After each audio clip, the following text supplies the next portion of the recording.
Are we live? We're live. Yay. Welcome to my hell. It's been, oh no, the cats have knocked stuff over, so I can't quite. Forgive me while I fuss here. It's just, the cats have knocked things over and it keeps pushing the laptop further and further that way. And eventually it's going to tip the laptop off the pile of books. Let's put this in live chat. Hey, Lisa, how are you? Did you have a sale this afternoon? We were dealing with so much chaos here that I just, I had so many plans for today and somewhat for yesterday, but today was just rough. And I don't like to just disappear on my night owls, on my viewers. Um, so yeah.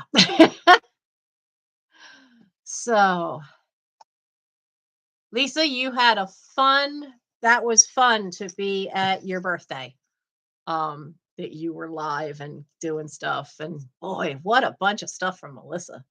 There was, there was some great stuff in there. My throat's drying out already. Mm. Ugh, ugh. Not my favorite tea, but I'm out of Rooibos, or Rooibos. I don't even know how you pronounce it. Hello, Nancy. The other Nancy. I think I was just looking at yeah, Nancy. Your little goblet that you want is driving me nuts. I have grabbed 3 different boxes and every one of them has been, too short. So it's still on my desk here, safely away from the cats. I am okay. I am okay, but I've had to be the sane one in a bunch of chaos. You so Friday we sold my car for scrap. Okay. Because there's no point. I mean, the low estimate of repair was $2,300 on a car that's from 2001 and has over 200,000 miles. So it's not worth it. It's just not worth repairing. So sold it for scrap. However, I didn't know when you apparently now, and I never thought of this because this was the first car I ever actually owned in my own name. That when you drop insurance on a car because you've sold it for scrap, you have to turn the license plate back in. Now, mind you, it doesn't tell me where, but the registration showed up in the mail on Saturday morning. So this started the first problem. I don't have the license plate. I don't have the car. Uh-huh. And every place that dealt with it is closed for the weekend. This started off. This is how the weekend started at 1 that afternoon. So, actually no, that was not what started it. What started it was earlier that day when somebody, while my brother was out doing some errands, and then one of his errands was he went to a post office for me with stuff to mail out for you guys. And he came back. I don't know why. I have no idea why he didn't just come back on the main roads, the most direct route. But instead, he took this other route that I guess might have fewer traffic lights by maybe 3. I don't know, but it's a more out of the way loop. Well, some idiot with New York plates, there's a spot where 252 and 320 meet. But 252 has one of these things where there's an island, and then if you're going to the spot in the road, so you have to go left, right. Gary would have gone right towards Denver, and the other person was going to go left towards Swarthmore. They had New York plates. They, at the last second, even though their left turn signal is on, realized that they were in the wrong lane. They swerved over in front of Gary. They hit the car. We'd had pouring rain and wet leaves everywhere. It slammed the car sideways into the high curb that's there. It flattened both tires. Gary is okay. a little shaken, but Gary's okay. The car is in bad shape, and we didn't realize how bad because when Gary called, he played it down with, "Oh, it just has flat tires." No, it has way more than flat tires. So, and he never called the police because the other driver left the scene. But you still need an accident report. So we're trying to deal with all of this. Michael is through the roof, and I don't blame him. It's the kid's first car, and he's had it 5 years. We are thankful that Gary's okay and that he wasn't hurt, but I think they'll total the car. We notified the insurance, we took photos, and the more Mike and I looked at the car this afternoon in the daylight so that we could see really what was wrong because we had a little bit more rain this morning. Um, it's really the whole engine has moved. It's shifted. I can see where one of the mounting brackets on the driver's side should be to hold your engine in place, and it's gone. It's There's a chunk of it missing. It's not holding the engine up. Not only is the engine forward closer to the radiator, but there's two big round things that I don't even know what they are, but they're behind the engine and they've dropped down in. It's bad. It's really bad. And if you look at like the front end of the car, the all the fenders and stuff, and the hood, they don't like they line up like instead of being smooth, they kind of line up like that. It's bad. Um, yeah, Gary has the luck of the angels, I'm telling you. Gary has always had the luck of the angels, but Mike's ready to Mike understands how it's in a lot of ways it's not his fault, but at the same time, anything that ever seems to happen with a car has always been when Gary's been driving it.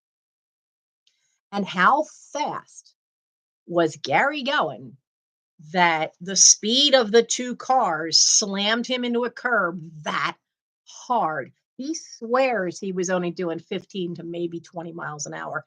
I can't see how an entire engine could shift with an accident at that low speed. When you're tapped like this, I mean, there's paint from the driver's side door to the front of the car from some other car. But I can't see how if you're only doing 15 to 20 miles an hour, it would be enough force that it should do that much to an engine where the engine has literally shifted. So somebody's uh, the speed that just doesn't add up to if you're going that low of a speed. Because at that point, if you were really clipped that hard by somebody else to do it, the whole front fender should be dented in, and there's no dent along the fender. There's just scraped paint from another car, and it damaged the side mirror. So, but thankfully he's okay. But I've had to play referee. I've had to calm everybody down. I've had to tell Gary to stop talking. Just stop talking to Mike about it and just let the kid alone. He's furious. Just give him time to calm down. Just stop. And like every half hour, Gary'd go looking for Mike to talk to him again. I'm like, you're gonna have him explode on you, and you don't want that because Mike's temper is like a hand grenade. And at all the little things, hand grenade's about this big, but it's empty in the middle. And all the little things you've ever done to tick him off will be in that hand grenade. So when it finally explodes, you get shrapnel. You get everything you've ever done up to that point that has ticked him off. And it is not pleasant to be on the receiving end. I have seen Mike take one of his friends and explode on him when Mike was only 18 and the friend was 16, and he crumpled that poor kid into a ball. You don't want to be on the receiving end of Mike's temper. The kid rarely ever shows it to be that to explode like that. But by God, when he does, you don't want to be the receiver. And so finally convinced Gary just this afternoon finally went, just stop. And I told Gary all about all the stuff we've noted and had to take pictures of and send it in, but it's a weekend and it's a Sunday. Nobody's there. We haven't heard from Progressive. We're not going to hear from them until tomorrow. Just stop, don't go, well, what if this? And he's trying to tell us what mechanic to go to and this one and that one. It's just stop. Just stop. I think they'll total it, which then what? Because I've never been in this situation. Um, the first car I ever had was my dad's. When dad died, I kind of inherited the Toyota Corolla. I had that car for 10 years. And then something went wrong in the steering column where some cable kept cutting. Something kept cutting the cable and you'd lose steering. And the first time it happened, I was on 202, which is a major small highway around here with my kid in the car. So we ended up just getting rid of that one. And then I bought this one. So that car was a 1991. This one was a 2001. So the first car, and for me, the Malibu's first car I ever bought on my own. But I jumped a decade in technology. So who knows what's going to happen? I guess by that reasoning, then when I get to the point where I can get another car, I guess I got to get a 2011.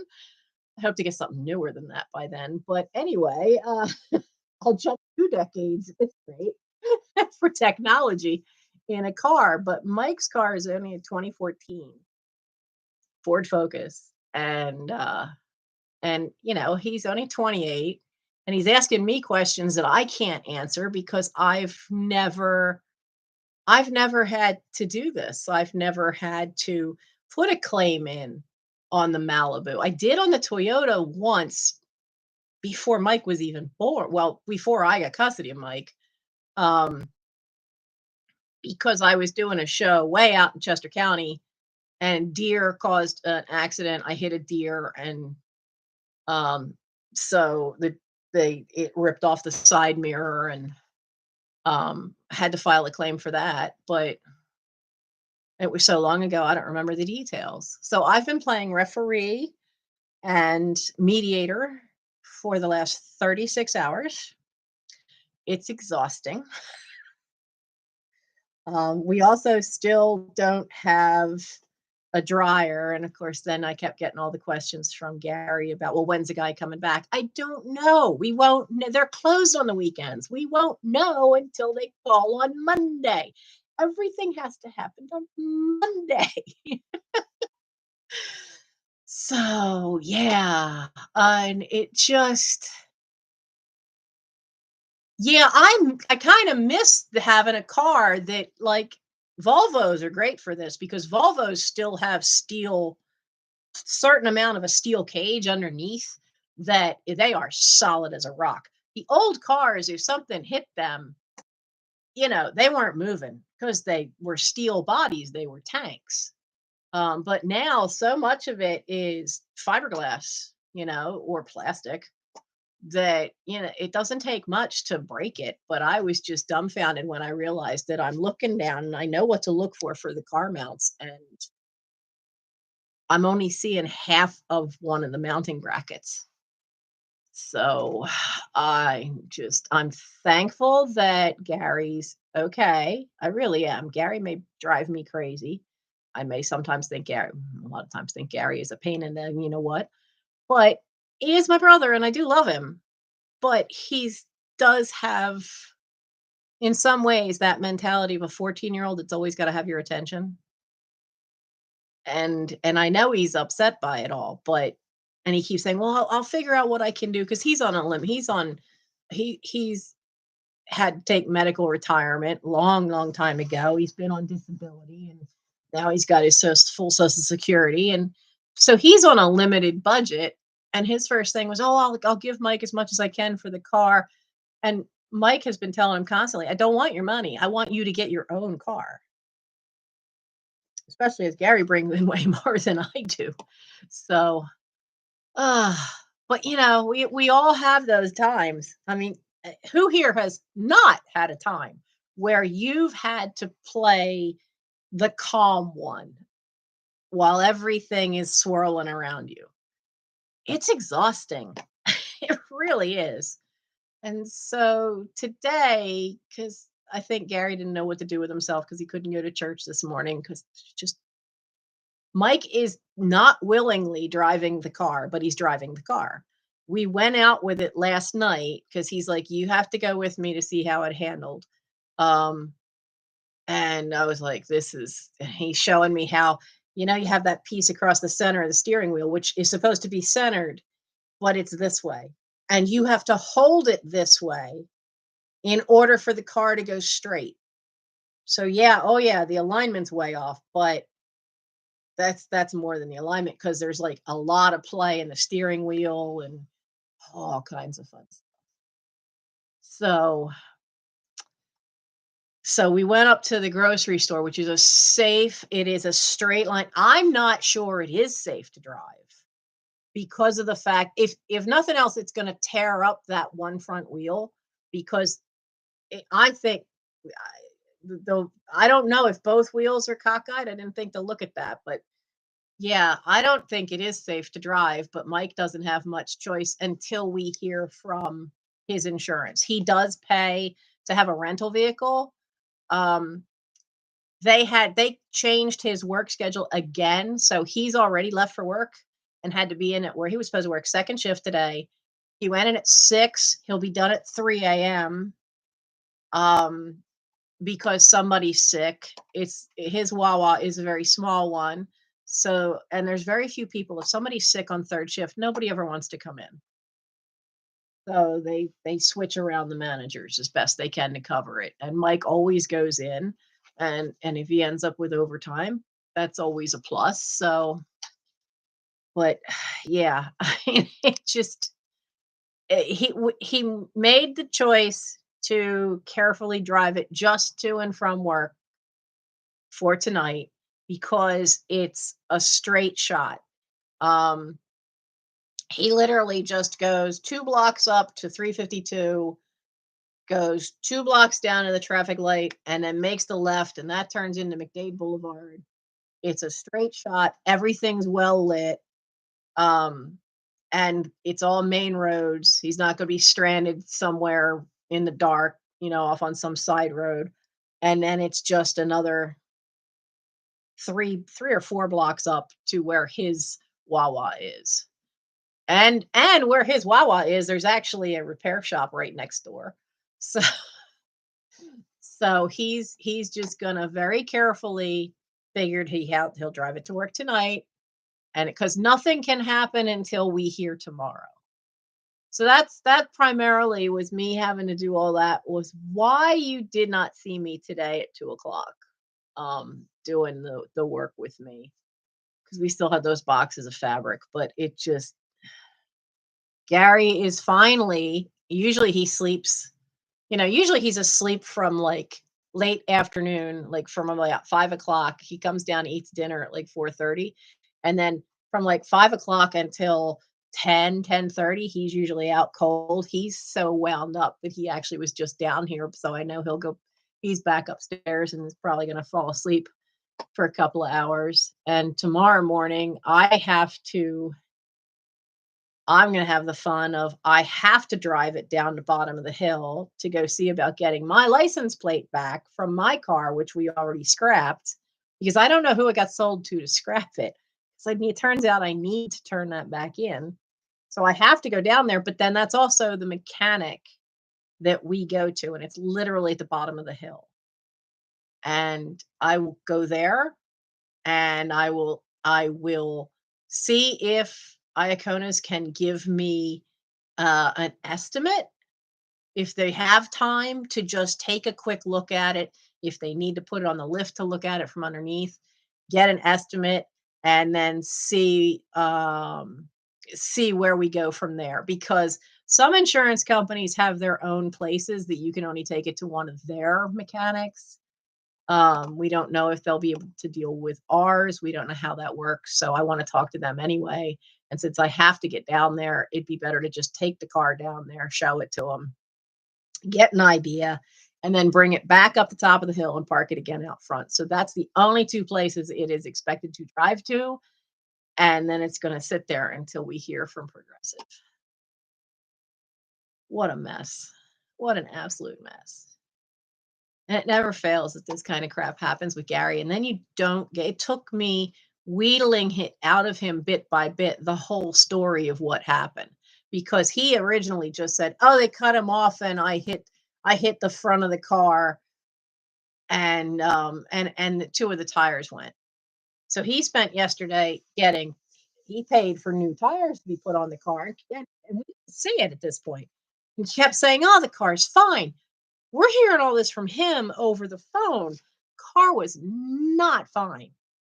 Car was not fine. It was way more than just the two tires. So I'm thankful that he's okay, but so I get more details out of him, it just became pretty apparent that not only he had to have been speeding, but so was the person who cut in front of him when they realized they were in the wrong lane and were going to go left instead of right.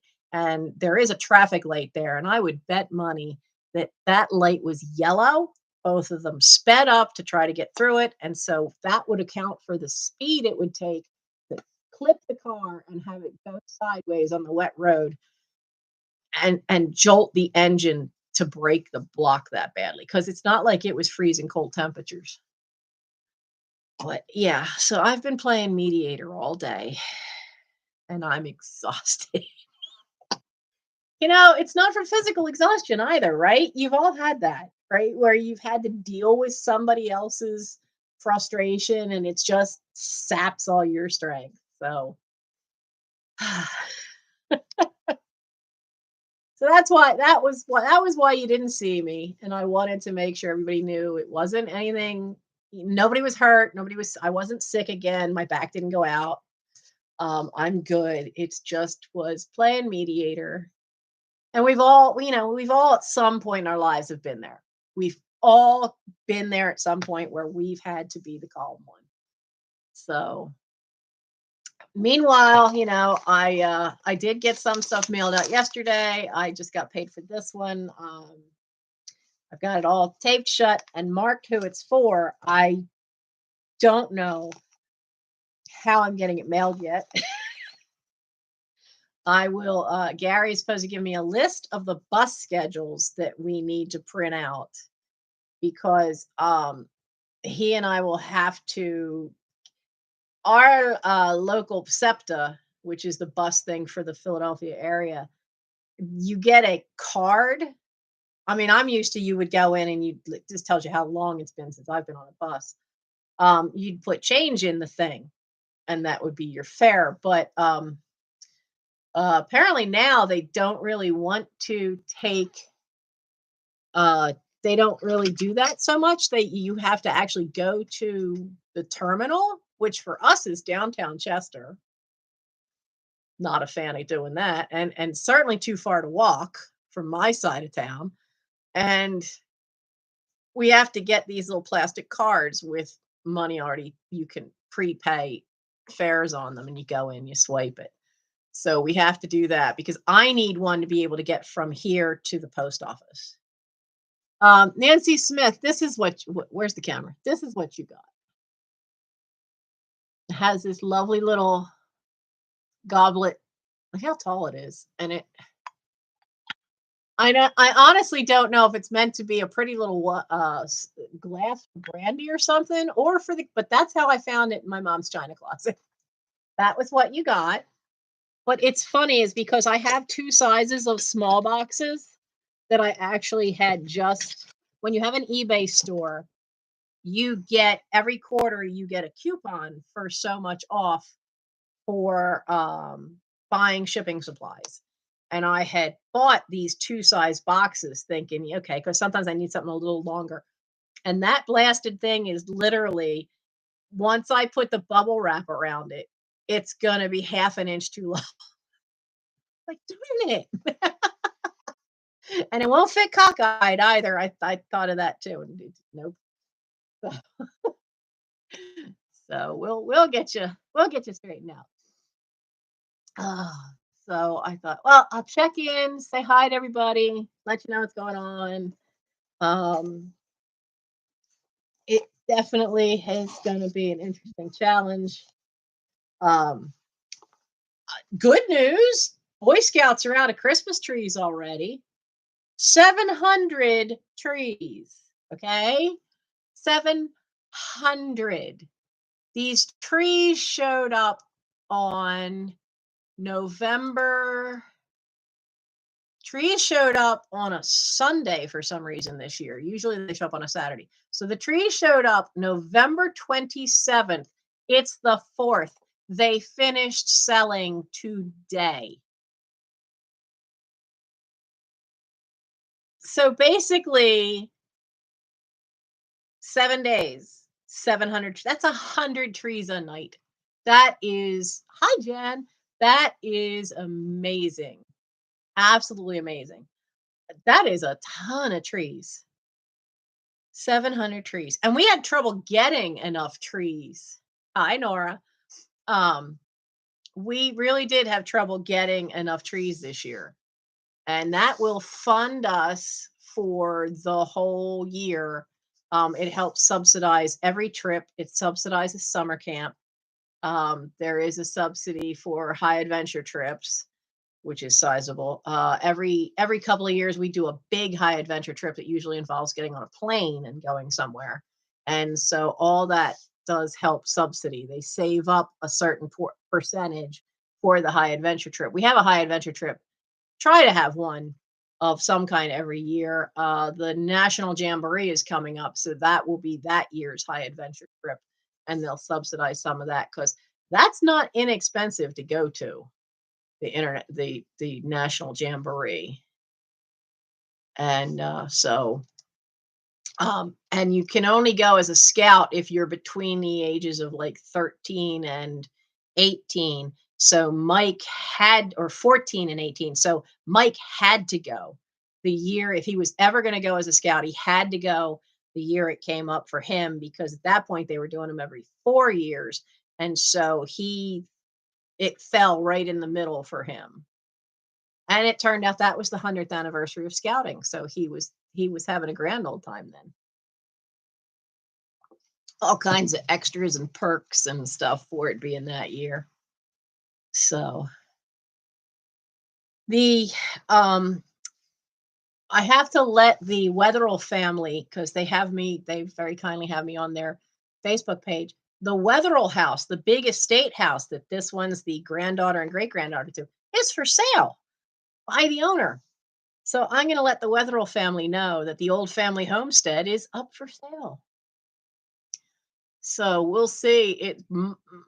Mike and his boyfriend briefly thought, now this happened, that maybe they should find out how much it costs, because they've been seeing each other for quite a while. And so they're thinking of moving in together. And his boyfriend lives in Philly, and in the city, it's so expensive that the amount that he's paying in the city for an apartment, they could be paying a mortgage if it were out here in the county, and they don't have any kids to worry about.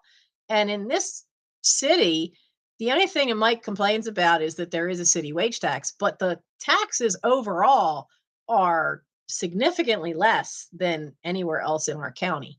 So if you're just starting out, it's not a bad neighborhood, this part, because we're cut off from most of the problems because of I-95. But now with the bit with the car, that might have thrown all that out the window. If he's got a finance to get a new car, he certainly won't be looking to finance to buy a house. So that also added to some serious frustration. He actually was supposed to go see his boyfriend last night, and they were going to talk about it, and it didn't happen because there's no way that car can drive into the city of Philadelphia. So, oh, look, everybody's getting a chance to check in, say hello. I don't mind. Go ahead. Oh, Tia Fane, you weren't here in the beginning. My brother was driving Mike's car, and he got sideswiped, and it sent him sliding on the wet road with all the wet leaves into the curb. But it had to have been they both had to be going at a faster clip than what he's saying, because nobody was hurt, and the other driver disappeared, just took New York plates, and they just took off. But Mike's car, one of the mounting brackets to the engine is broken. The entire engine has shifted. One front wheel is cockeyed. It's not straight like it should be. It's more than just the aligning. It's just got major issues now. The whole front end part of the engine has shifted, that's not good. And then the behind the engine, there's these two things. One looks like some kind of a error. It might be where an air filter is. Um, but that's a big silver ball thing. And then the other one is some kind of tight white, uh that looks more like it's some kind of a compressor of something. Either way, they should be up here and they're down. They're literally down behind the engine and dropped. Mike had it is drivable if you pay attention to what you're doing, because you actually have to hold the steering wheel at kind of not like this, but like this for it to go straight. So the driving's off. So that's all bad. That engine is. I think they will total it, because if the engine mounts are broken and other stuff is the whole front end, all the fenders where they meet the frame, the main part of the car, and the hood itself, they're all out of alignment just a little bit. Like not even half an inch, but just enough that if you look at it, you notice it's all out of whack. It doesn't sound quite right either. But it doesn't smoke, nothing's squealing, nothing's leaking. It's just definitely not right though. But I don't know if the engine mounts are all cracked, even if one's cracked, the amount of repair that costs to lift an engine out of a car, that's expensive if they have to yank the engine up. So right now, basically right now we're without a vehicle. That vehicle is going to get driven very sparsely right now. Right now, Mike did leave at 6 o'clock tonight to take it to work because he's working. They just changed his schedule this afternoon. He's working 6 to 3 a.m. So he did carefully drive it to work tonight, because we won't hear anything from the insurance until tomorrow. And then tomorrow, I'm driving it to the bottom of the hill to our mechanic to just get an opinion. And because they're the ones that sold my car for scrap for me, and I screwed up, and turns out I need the license plate back. So TFA, and that's the short news. Is that, yeah, I think if the repair job, am I right in this? If the repair is too much money, the insurance can just total the car, right? You guys need to tell me that, because I'm not had to deal with this stuff before. But I think I had read something that if it exceeds a certain value, they can just total the car. Okay, I am right on that. I kind of thought so, because that's how Gary lost his Jeep. It was so old, and somebody hit him in the back, and we were having 15-degree days at that point, and the axle literally just broke in half on the back axle, and that was quite a few years ago. And so I kind of thought that was the reason they gave back then, was that it wasn't worth the amount it would cost to put a whole new axle on, considering the age of Gary's vehicle on his Jeep. So I kind of just wonder. That's why I want an opinion from our mechanic, because book value, Mike already looked it up. Book value of a Ford Focus is $7,000 for that 2014 Ford Focus, the blue book value. But that's for a blue book car that runs. So who knows how much it's going to be, because not only do they have to do whatever to the engine, they've got to get a new motor mount in there, at least one. They've got to figure out why is the steering screwed up to the engine. Then all the body work to realign everything, because right now you can't open the driver's side door without it's shoved that back enough that kind of overlap a little bit. There's not the gap at the bottom that there should be. So when you open the driver's side door, you can hear metal rubbing metal. So yeah, I think it's a 50-50. I think they'll either pay for it to be repaired or they're going to total it. And I think it's all going to come down to the expense. So here we are. I don't have a car. Gary doesn't have a car. Mike doesn't have a car. We don't have a dryer because the heating, we're still trying to get the dryer fixed. They sent the guy on they sent the guy Thursday and it was the wrong part. The apparently the company they bought it from actually has the wrong part listed with the right number on their website. So um oh, for the mechanic down the street, I literally have to go down a hill right at my house. And if I have to, I can leave it there and then just walk home. Mind you, walking up that hill. Ugh.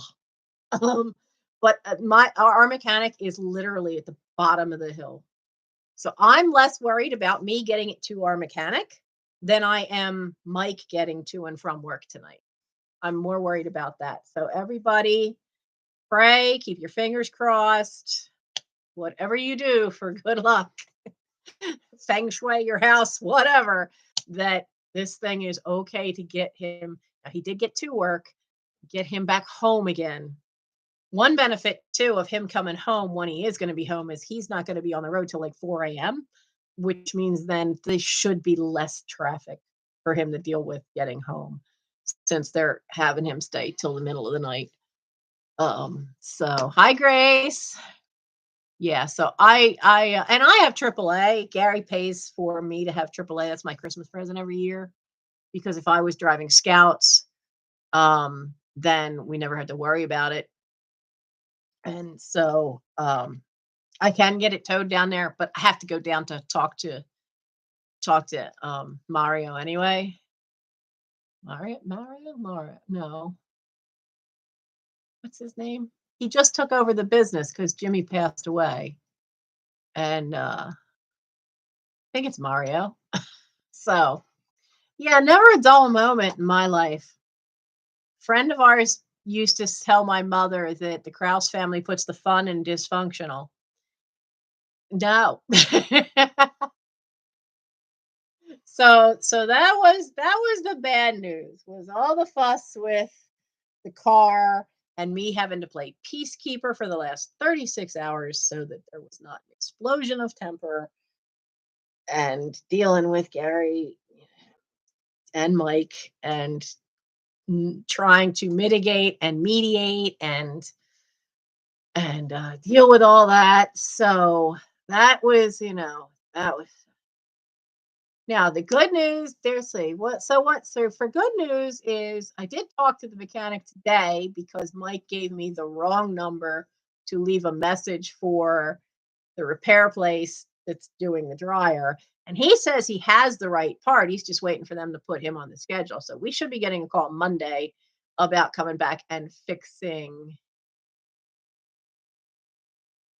Well, let's see. He paid $14,000 for that car. So that'd be nice, but I don't think they'll pay us that much. Mike has already started looking, and on Carvana, he found a car that would do. And that's a key thing. Um, he is a scoutmaster for the Boy Scouts. He drives on trips. It has to have luggage space. Absolutely has to have luggage space. So he found a car that would do, I don't know make or model, on Carvana that's only $5,000. So if they total it, he needs them to at least give basically like $6,000 because there's always going to be taxes and everything. So yeah, used cars are much more expensive. I mean, this car was when Mike bought this car. When did he buy it?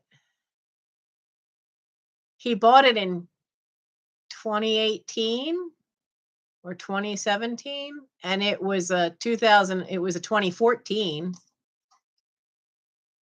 He bought it 2017, and it's a 2014 Ford Focus, and it was $14,000, and it was in great shape. And it actually came with the person handed in all of the mechanics history, of all the oil changes and repairs, and so it was great.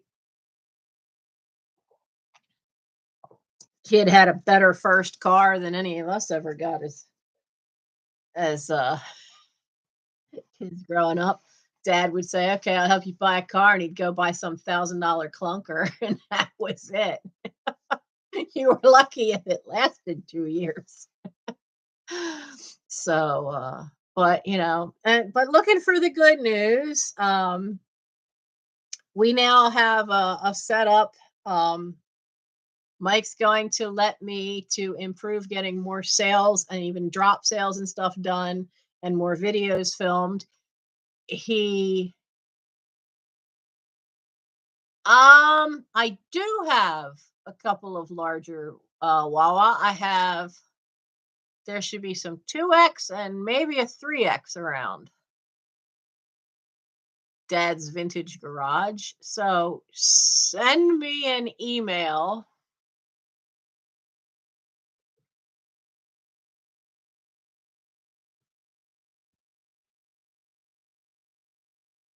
There's my email. Send me an email and I can double check, because they just gave Mike a new shirt for something, and he's like, "I'm not wearing that." So we have shirts from the both of us that have never been worn. I just had to throw out a Trump shirt. I actually had the Apprentice shirt. I don't know how I ended up with it, because I've never been a fan of him ever, even when he was just a businessman. I think it was from a book giveaway or something. And and one of the cats. So in the pantry is an old tin of watercolor paint tin. Well, one of the cats, when at some point that thing must have tipped over, and one of the cats found one of the little square paint things, and ate part of it. Bright blue. Well, the cat threw up on a pile of shirts that I was getting ready to get all listed onto eBay, because I have a whole stack of about 10 different Hard Rock Cafe t-shirts I need to get listed. And I had this Trump's Apprentice shirt on top. Well, the cat threw up right on top of it, right on top of Trump's face, bright blue. And it won't come out in the wash. It did not come out. I couldn't get it out. I tried 3 times. I could not get that to come out. So I just threw the shirt away. Cat's okay. Cat is fine. Stuff's non-toxic, and so it was fine. Cat was okay, because there's an awful lot that is toxic to cats. But yeah. Gimli, the big one. So that was out. But how cold is it here? Uh but yeah, so that shirt went. I did manage, in all the chaos yesterday, I did manage to get all of 4 things listed into my eBay store. That's all right now, but what was it? 3 of them were West German Sarah Ball illustration advent calendars. They're actually note cards, but they're advent calendars. And so I finally got those. It's a little late, but I finally got them listed. And what the devil was the other thing? Because the other thing is a little anime figure from Rooster Teeth's Ruby, which is RWBY. It's one of the characters, but it's one of the villain characters that I don't really care. So that's true. There are some people that might have still wanted it. Let's see.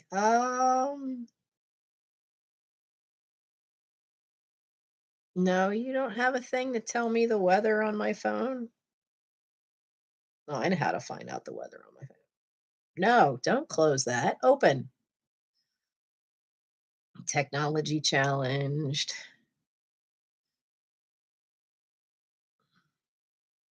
And my brother Gary's, who has no concept of, my eBay store, my Etsy store, they're everything's the same thing. My eBay, my Etsy, my Instagram, it's all this overstuffed house. All one word. This says that, well, according to AccuWeather, it says it's 37 degrees outside right now, but I would bet, because I'm not in Philadelphia, I'm out of the city, that it's probably a little lower than that. It's probably closer to 35 or even maybe 34 outside right now. If 37 is what Philly's got, we're usually 3 or 4 degrees colder because I'm south of Philly by a good bit. Um, I'm technology challenged. And there should be in the description on this live, there should be a link to the eBay store and to the Etsy store, to the buy me a coffee, um, to the memberships. So, oh, you're 45 minutes on Knoxville. I remember being in Knoxville. I was, when did we do Tennessee? I was 15. Every year, Dad planned a trip to a different state, bundled us kids up in the car, and off we'd drive for about a week and a half. I remember being in Knoxville. Knoxville had some interesting stuff to see. I think Tennessee was where the cave was that had the still on an island in the middle of it. Honestly, if there was a cave somewhere, my father found it. Oh, so, so let's see. Let's try to think. What are the good things from this weekend? Gary didn't get hurt. That's a plus. Nobody was hurt. That's a plus. Um, I actually have a stack of t-shirts ready to go, as long as I get decent light, because this phone doesn't the phone and the flash aren't quite syncing up. So like it's almost like the flash is aiming down this way, but the camera's this way.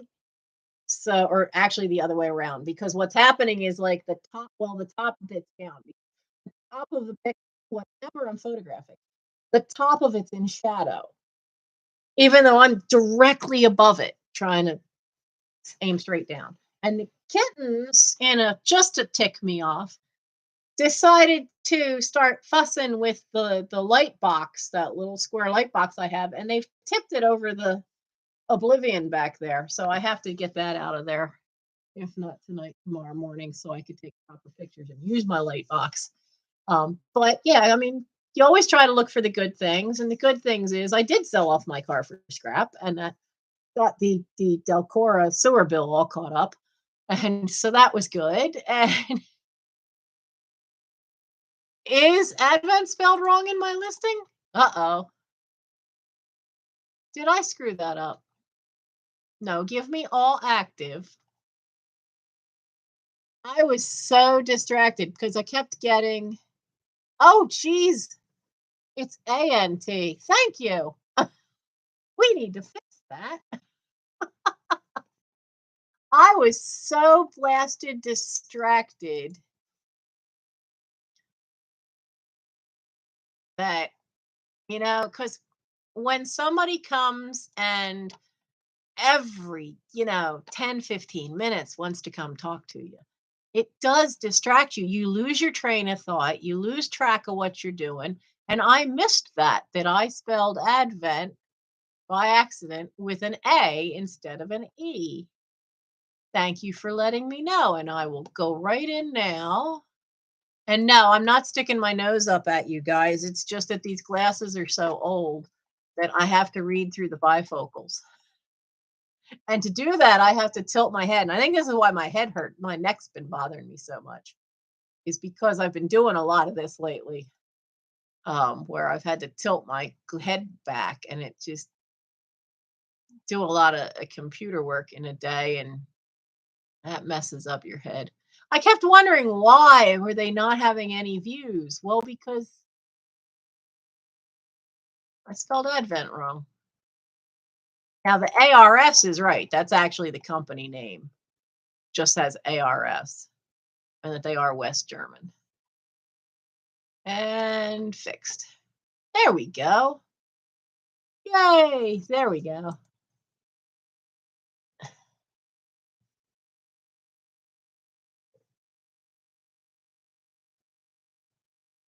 Tripods.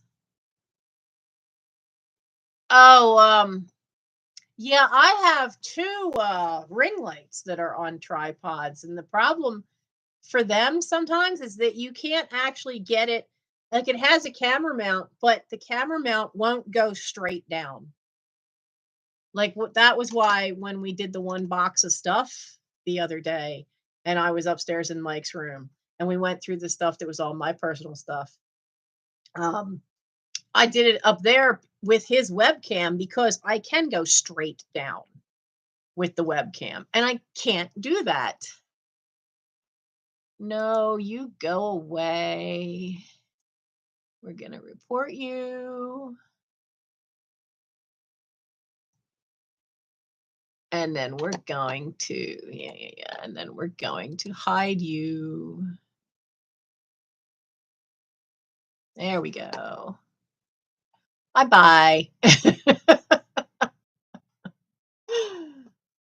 Oh, what a pain.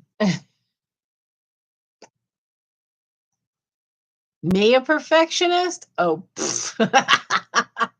not in the least. Not in the least.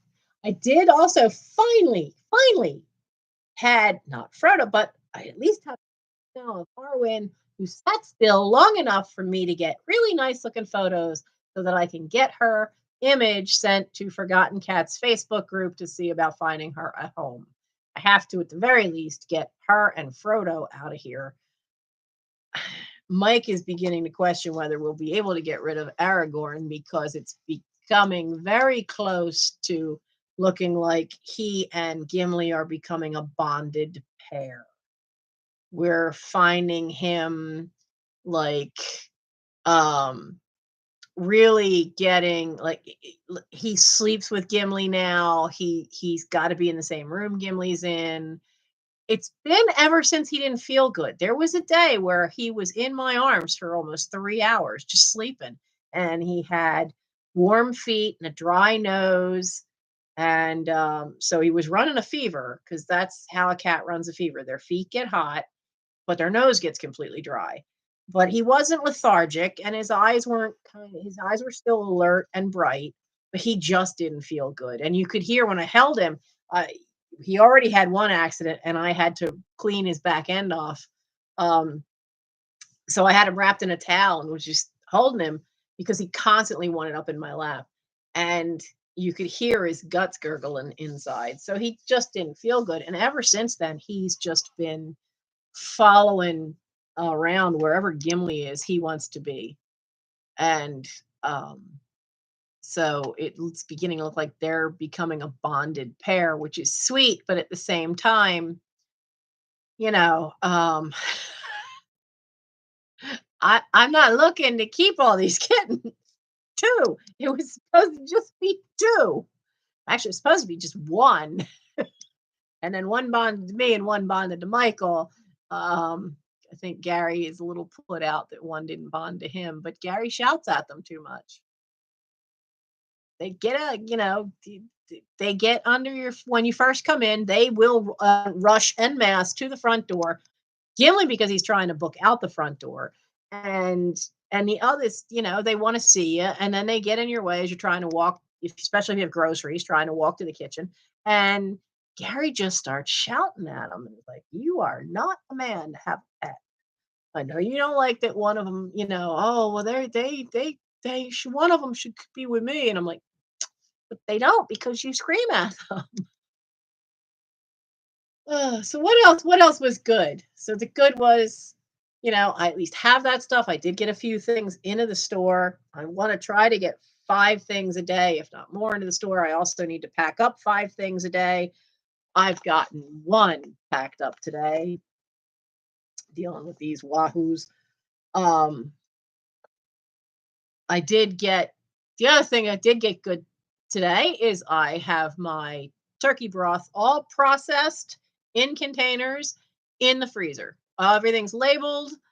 The nice part of like the one local Chinese food place here, if you get egg drop soup, which I like to get when I don't feel good. It's this nice big container that's thick plastic and it works great in the freezer. So I had cleaned the turkey off and I had all the bones and stuff, and I had all the peelings and stuff all in the freezer in a big gallon Ziploc bag. And so I got all that now and I did the broth. That thing just simmered all day yesterday and some more this morning. Because I always do it and then I let it cool overnight so that the fat will all be on the top and you can get any excess fat off. And then I boil it again because you've got to get everything to melt again. Um, and then I'll put it I'll ladle it all out and everything through it's not really a colander because colanders have bigger holes. I have this thing and it's really cool, but it's from the 40s. And it's a metal sieve, never known how to say that. But it's got hooks on this side and then the handle. So you can actually put it over a bowl or over a plate and it'll stay there because the hooks hook over the edge. And so then I just start, ladling out and picking all the big pieces of bone out, throwing them away. And I haven't made candles in years. I'm sure there's candle making stuff in this house still somewhere. Somewhere. um, but I saw that, Nora.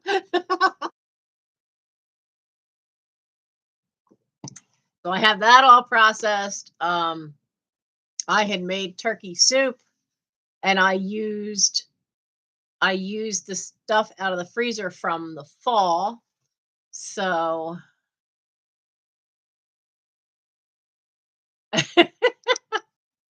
if you did, you get a bigger box. Well, tell you what, Nancy, Thursday's sale, I have to pull I have a tote over there that has Christmas stuff in it. I don't even know what. I don't know if it's any of it's vintage so much as from like I don't think anything in there is real vintage, but Thursday sale will be Christmas, whatever Christmas stuff I still have that I can get to. And so I can always just hang on to your little glass thing, your little glass candle holder until after Thursday. And then if you're there that night and you buy anything else, then maybe it'll end up being a bit bigger box. So um yeah, I was like, Nancy, how's your mom? Like, I'm pretty sure that's not a question for me. My mom's gone, which is how I ended up with this house. So yeah, that's the other good news is Thursday night will be my Christmas sale. If I get a chance to poke around in the attic at all, I will try, but that's even bigger challenge now with kittens. I absolutely do not want those kittens loose in that attic. I don't even like when the doctor goes in there. But the doctor, at least when I call her and say time to go downstairs, she will come when I call her.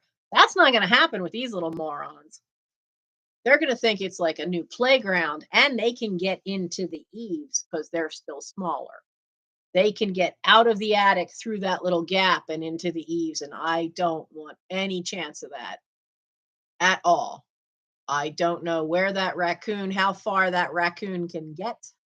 I don't believe it can get into the attic side, but I don't want to risk the kittens finding a way over to the side where the raccoon is getting in.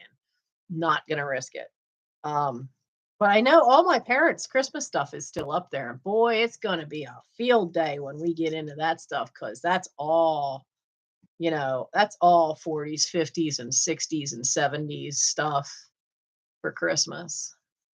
Um, but I don't know. I might purge a few of my own Christmas things. We're not having a tree this year.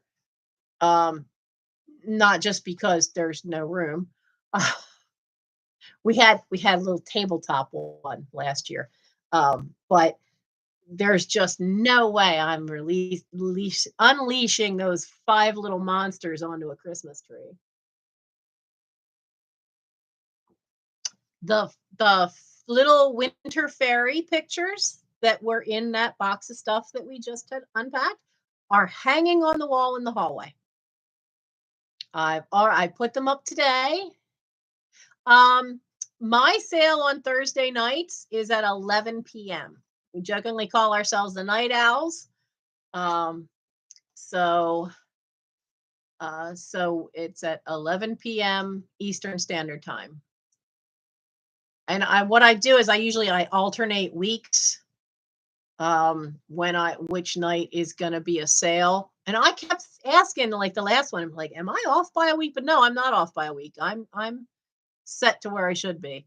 So a 1982 Baby's First Christmas. Oh wow. I don't have that. I know I don't have that one. No, I because I don't have that much Christmas stuff, when I would find a little more, I was just putting it in this big tote to save it because I hadn't gotten into the attic, so I don't have very much Christmas stuff. So I'll only have the one and done. Simply because I just don't have that much stuff this year. I had, I think, 3 Christmas sales last year, but I don't have enough stuff this year. So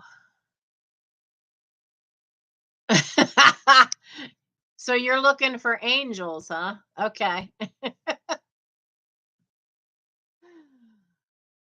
I told Michael, I said, you want, he's saying something about he needs to start making more money. And I'm like, damn it, you know how to sew and you have the sewing machine. There's a whole laundry basket that I found sitting on top of the cedar chest that's got all these panels in it. Like, sew them. Just sew up the panel. You can sew them. I'll stuff them. And so where is this about her in the hospital? Oh,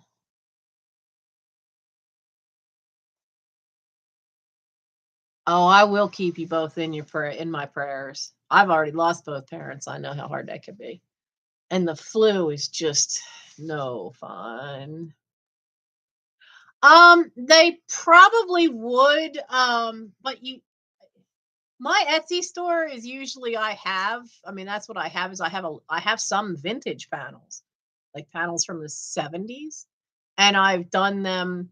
I usually make more money by actually making them and stuffing them as the stuffed toy, for those that are the stuffed toys, than I do selling the undone panel.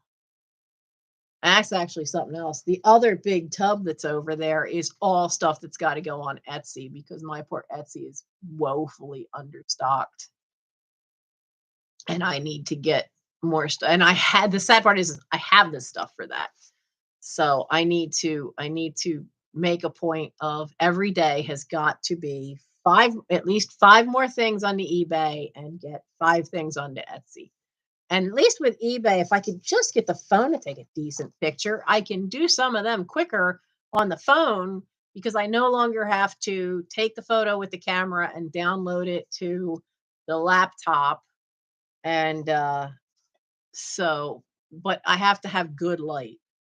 and that doesn't seem to be the flash. I've dropped it too many times, and it is a hand me down from Mike, this phone. So it's getting pretty old. It's only got enough memory in it that I can only film for about 15 minutes, and then it says it's full and stops recording on me. So we've hit the 1 hour mark, and but I just wanted to let everybody know I was here. Who's got sales going on if you guys want to go? Junk to be loved, antiques and profits, the traveling. Who is this? The traveling button vintage. I don't think I've been to one of their sales in a long time. I think, are they ones in Canada? So yeah, Nancy, we'll all be praying for you. Oh, for those of you who remember Terry Candelora, who was on in a lot of our live sales, she purchased from a lot of us, and her, we all know her health had been going, and then I wasn't getting calls backs anymore, and I finally sent an email, and apparently they couldn't get into her phone to get her messages to respond to anybody. But I got an email back that she passed away at the end of October. um that's what's happened with Terry Candelora, for those of who wondered. um I've been keeping in contact with her. She was a sweet lady.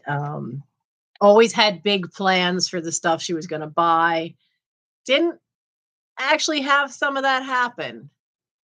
Um, but always had plans. And so the family, I got the email I got back wasn't from her husband, it was from one of her daughters. And she said that she finally like connected one and one together and realized that I am the Nancy her mother kept talking about, when I had been encouraging Terry to start thinking about, getting, when your daughter's there visiting, going through boxes of stuff and deciding what you just want to send to an auction, and then see if she'll send it to an auction house, and so, or see about, there are places that do estate sales where, they handle it, and they can do it just on one floor, where they will lay stuff out maybe in your kitchen and your dining room, and not your kitchen, but in your living room and dining room, and sell it off that way. And so she had actually started talking to her one daughter about clearing some stuff out that way. And so she had found an auction house, and in the month before she passed away, she was doing that. She was going through things with her daughter and sending some things to auction. And finally, like, and she'd find things. She goes, "Oh, I was going to give that to, the grandson as a gift." And so they got finally given. She would buy things, and then she'd forget where she put them. And so she finally, they got to the person she intended, which was a nice thing to have happen. That they got to the person she intended. And her daughter says is that, she had a good eye for that kind of stuff. When she bought something for a gift, it usually was something that the person really did like. And but that just there was so much of it. And but um she was in her early 80s when she passed away. I think she said 81 when Terry passed. So she passed the end of October. And I've been trying. I've been calling on the weekends every now and then. I'd think about her, and I'd call and leave another message. And then 2 days ago, I finally went, I should just email. That maybe that's a problem if she hasn't, because if she hasn't called back, then something's really wrong. So yeah, there have been quite a few. But when I look at the demographics of the people in the vintage sales, Um, there is a good chunk that are in the older age bracket. The majority of them are between I think it says 67 and 55 is the majority of, at least on my channel, the majority of my viewers. However, there's at least a few. I had to laugh. There's a few in that 18 to 25-year-old bracket, and I started laughing because yeah, they're probably former Boy Scouts. One of them's my own son.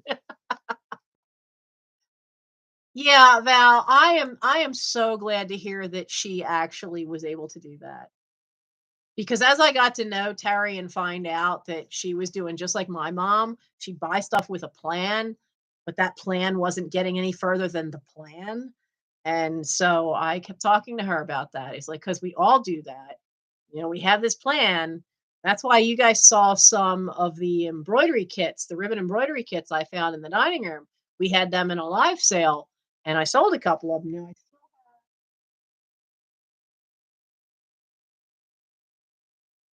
I still have these guys where I have that's to hold the diapers.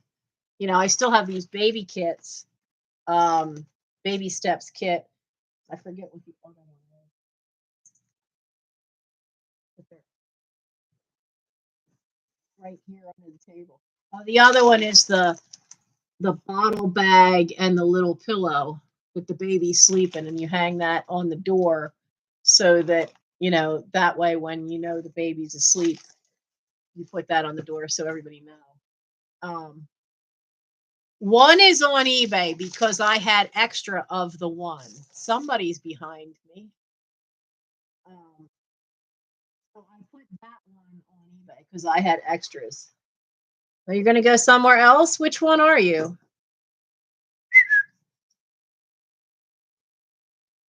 Aragorn. I couldn't tell because I couldn't see the face.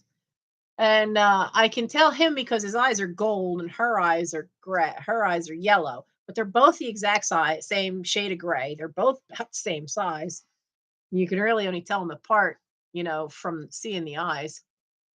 Um, yeah. I'm surprised he didn't fuss to come over in my lap because he usually does. He's walking through the hallway making little squeaky noises. He must be looking for Gimli. He does that now. He's looking for Gimli. I think too it's because the house is colder.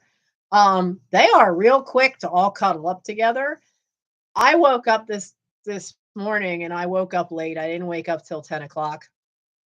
And I made the mistake of I went to the restroom and I came back to come in the bathroom, and I laid down and I hadn't latched my door, and I laid down again, and because I was watching something on YouTube, and it was an hour-long program from the BBC. So I was watching it on YouTube, and I still had like another half an hour to watch. So I'm laying there like this and I'm watching, and I feel little feet on the bed. And by the time that thing was over, I had four of the five trapping me in the bed. Because if they weren't on my stomach, then there were two of them that were between my legs, pushing down all the weight of the two biggest ones, were holding me down with all the weight of the two of them right in between my legs. So they're holding the blankets down. I can't get up. And then Arwen is like way up in my armpit here with her head on my shoulder. I was pretty wedged in. I was wedged in by kittens. And then earlier today, they just did the same thing to Michael this afternoon. They pinned him down. But so yeah, I have those two babies. I have multiples. I have multiples of these. I think I have three, if not four, of each of this thing, and I need to get them onto eBay. The little kit that's on now is the extra one that didn't sell on the live sale, and they have cross stitch and ribbon embroidery on that little kit. So I'm happy. I have 40 listings. It's not a lot. It's not anywhere near where it needs to be, but I'm up to 40 now. I'm up to 40. Next thing is to get it up to 50. If 4 is all I get done in a day, or 1, whatever, and I don't think I'm getting any done today, but I'm gonna keep plugging away at it. That's the goal. And I make the goals small for that reason, so that you gives you that good boost. You feel good because you're still accomplishing something. Um, Nancy, I had a sale where I had a tub of um embroidery paint, and it's in those tubes that you're supposed to be able to write with. The problem is that while the paint was still good, I couldn't get the nozzle part to work. But the one of them I tested to see if they, and I put a slit in it. I shouldn't have done that, to see if it was still good. And yeah, the stuff was still good, but it kept oozing out on me. Um,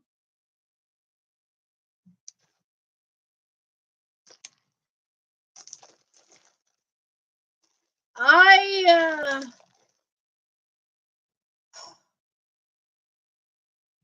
I think I was doing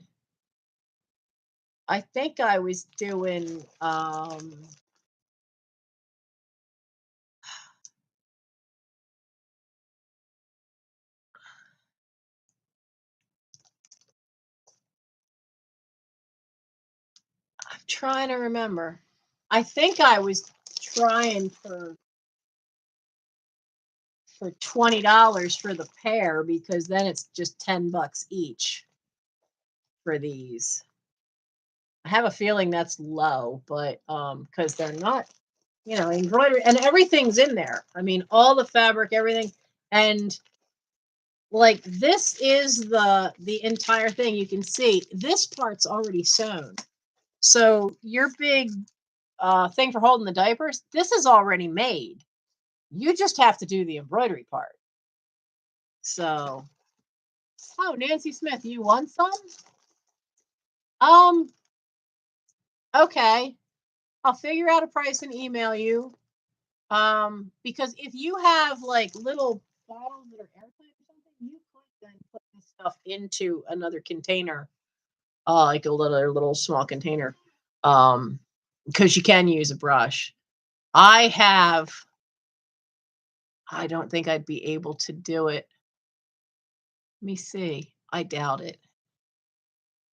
Where is that picture? Pictures. Will it let me? I doubt it, but let me try. Oh, it should still be in here.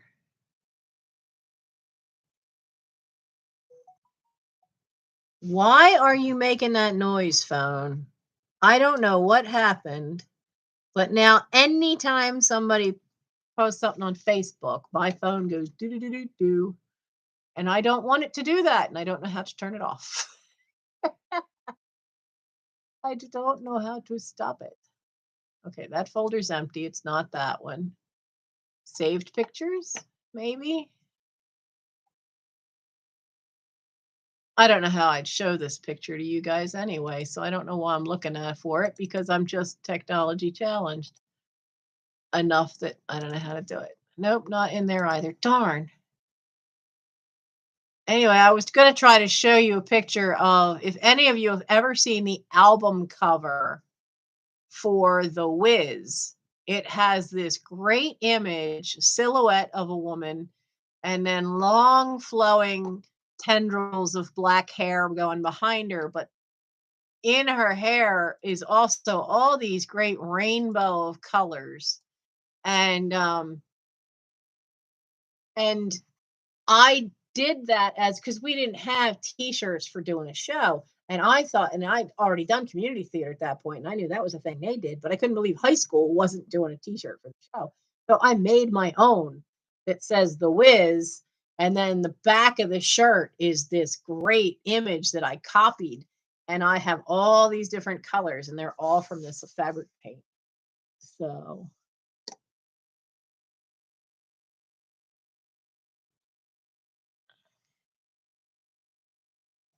Oh yeah. So I will actually, you know what? Let me write that down, Nancy, so I don't forget.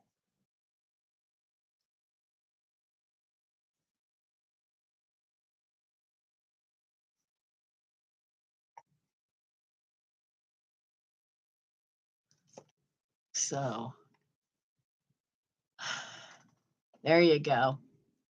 And Nora, you want the pair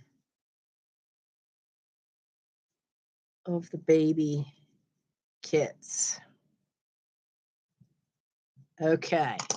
There we go. Oh, another fussball. Go away.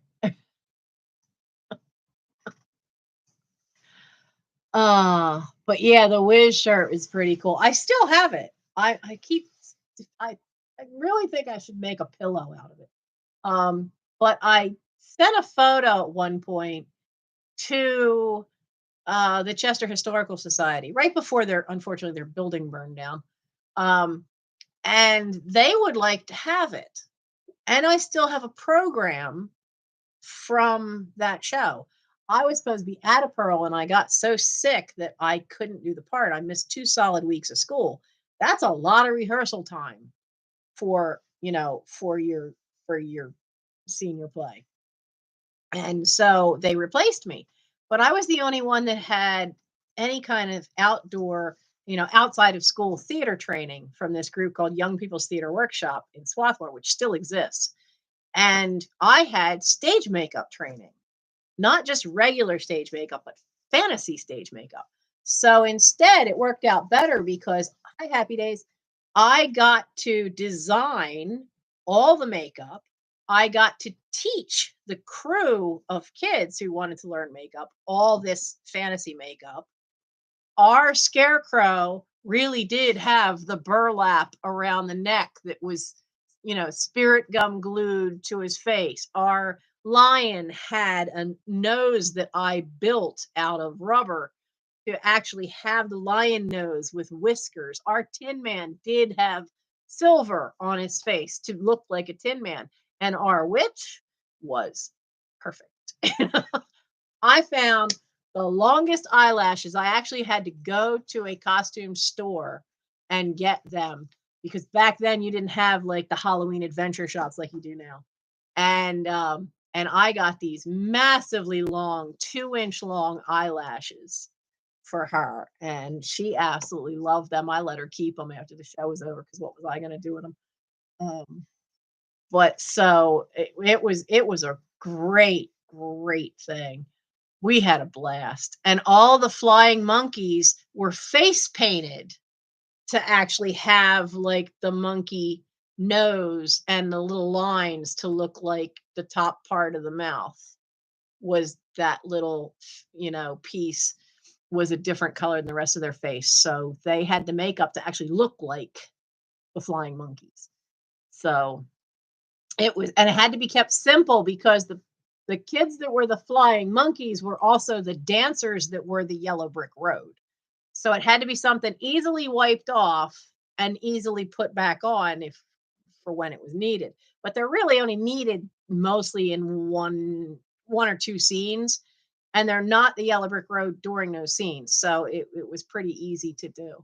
And it was a blast. It was the best time anybody had because the makeup needed to be more fantasy and they finally had somebody that actually knew how.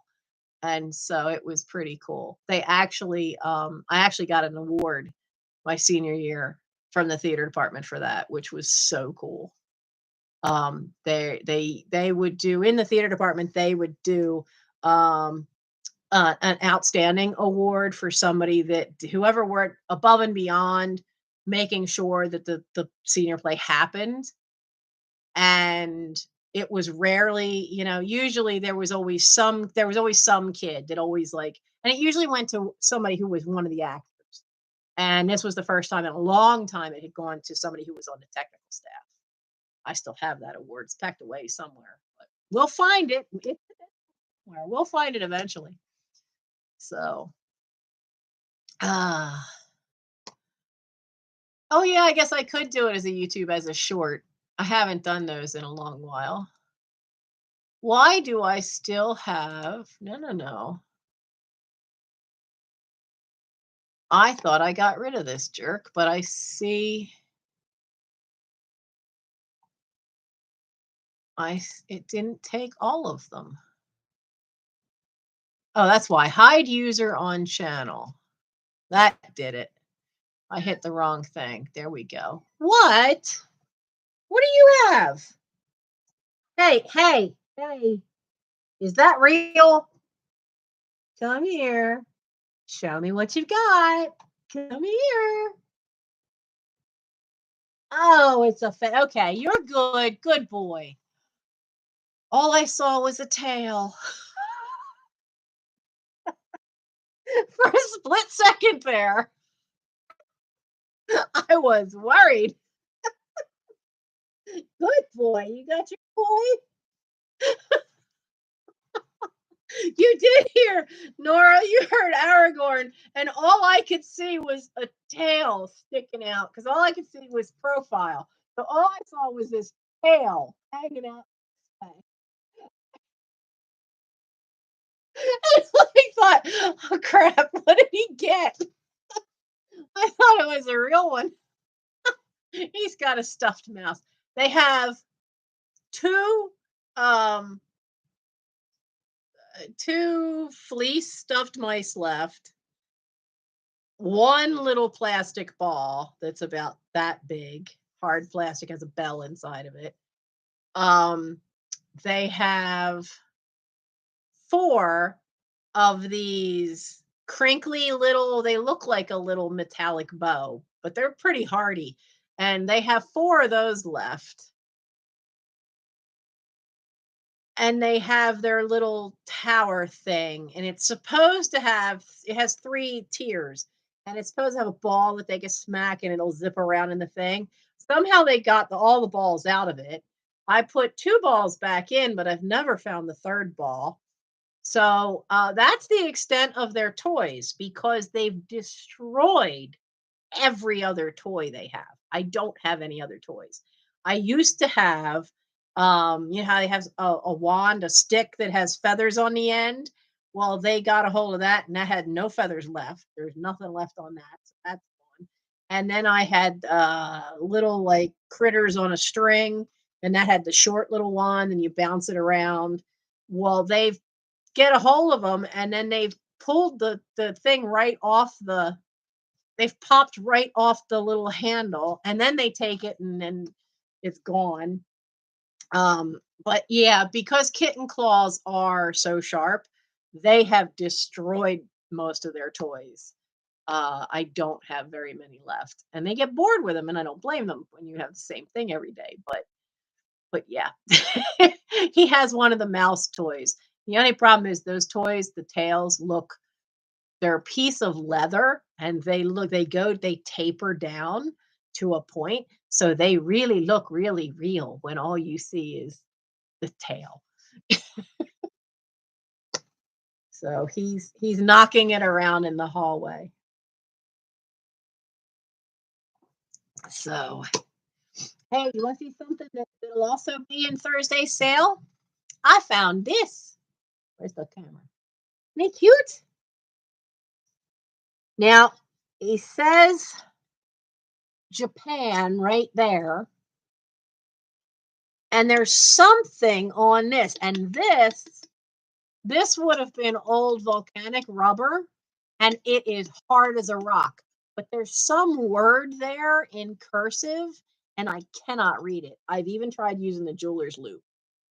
So it's an older piece, but it's a bank.